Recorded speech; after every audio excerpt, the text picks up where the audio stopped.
The worst pain of your life, worse than labor, and the hospital staff treats you like an addict instead of helping. Audrey Cordero's terrifying experience at Orlando Health Bayfront Hospital is a shocking reminder of how critical empathy and care are in medicine. Hours without pain relief, no imaging, and being forced to scream for help.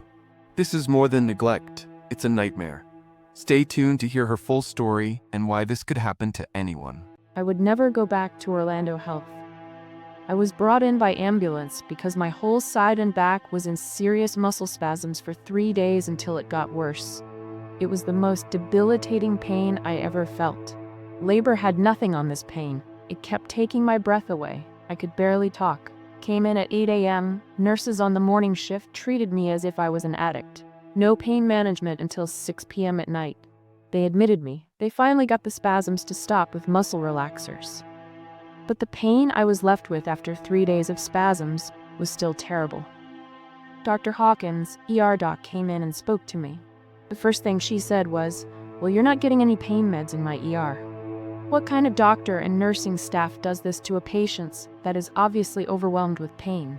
Their ER staff should be re-educated on how they treat a patient while the patient is in serious pain, and most of all, learn to be sympathetic and/or empathetic. I had never been in so much pain in my life. I also have never, ever been an addict, but they sure as hell made me feel like one because I was begging for pain relief. I should have went to Pasadena Hospital, where they are loving, caring, empathetic nurses and doctors.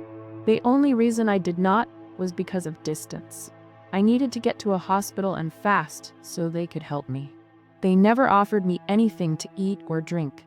The call button for the nurse was nowhere to be found. I had to scream for help until they finally gave me the button. My experience with hospital was downright torture. To top it all off, they did no imaging. I am now back to square one, home in pain, waiting on an appointment to get a CAT scan to figure out where this pain is coming from. Sincerely terrified patient Audrey Cordero. Audrey's story is a stark reminder of the importance of advocating for yourself and your loved ones in healthcare settings. Mismanagement and lack of empathy can turn an already difficult experience into a nightmare. Have you or someone you know faced a similar situation? Share your story in the comments below. Your voice could help others avoid these kinds of experiences. It might just change how you approach your next hospital visit. Stay informed, stay empowered, and most importantly, demand the care you deserve.